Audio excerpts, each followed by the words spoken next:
If 20 years ago someone said to me, Hadieh, you're going to make the work you make, you know, and it would just be too overwhelming to think about it.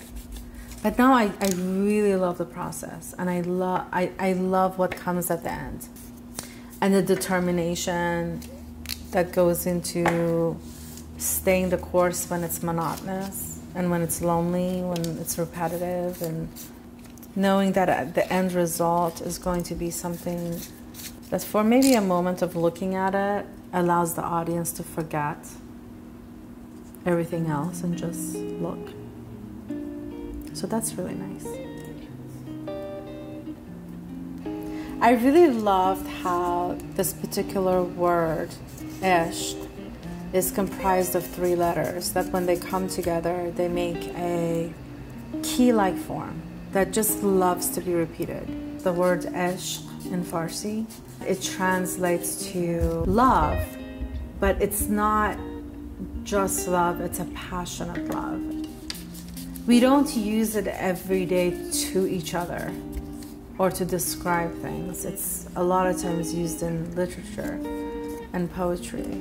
A concentric circle drawing of this particular word would just extend the meaning that we have when we think about what could be a passionate love, whether it's for life, for someone else, or for poetry, for nature, or for just simply existing.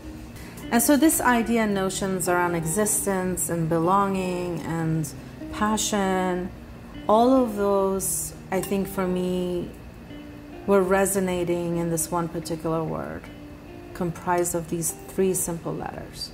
And it just really made sense and felt very natural that I would zero in on this and that my work would become text-based.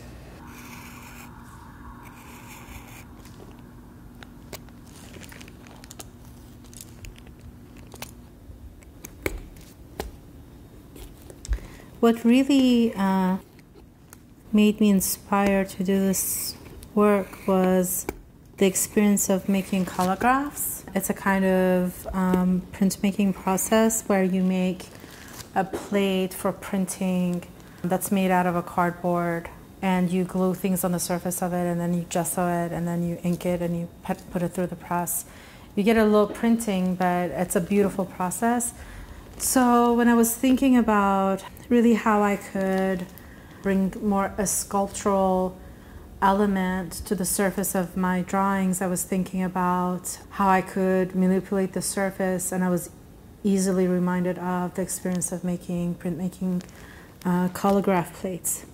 Because part of the process also includes not just an additive process, but a subtractive process where you are cutting into the surface of the board to create indentations. Take a drawing and score the surface of the paper, and by peeling it away, I would create another way of drawing onto the surface. So this is how this process of making the grid cut drawings came to be. I gravitate towards works that are repetitive. They require repetitive action. One small object or one small item repeated over time creates a mass that can be very expressive.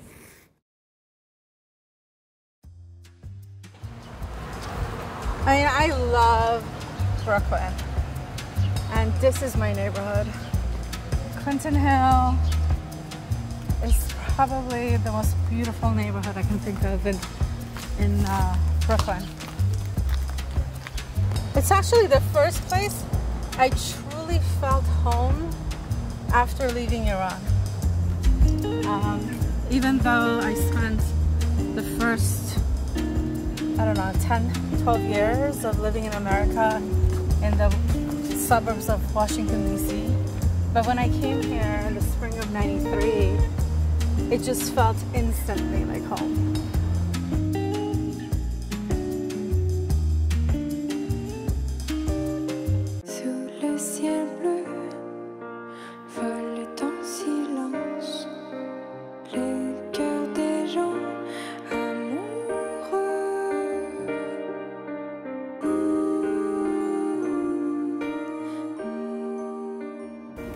do you hear the sound it makes? I love that.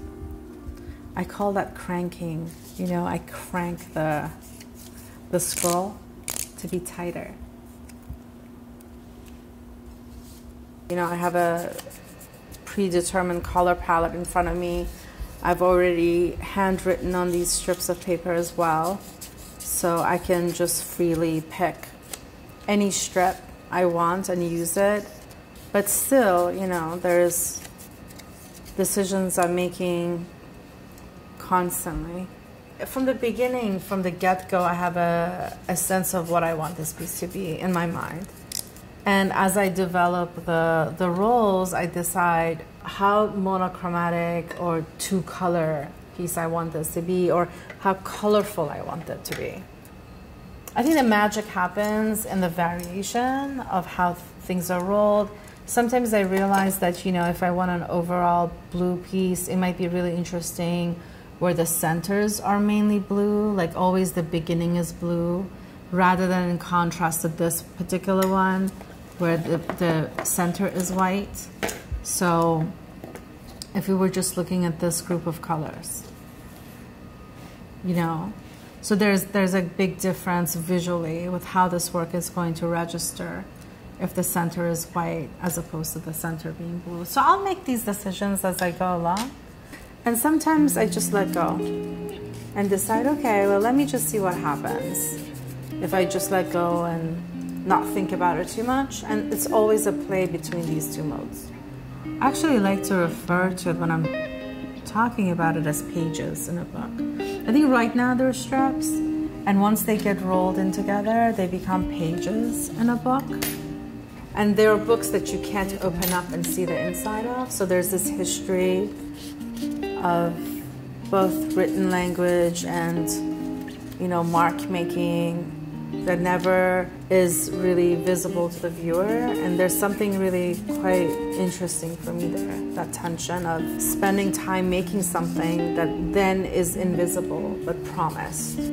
There's a contract between me, the work, and the audience that the interior contains this trace of a performative action on my part to touch every piece.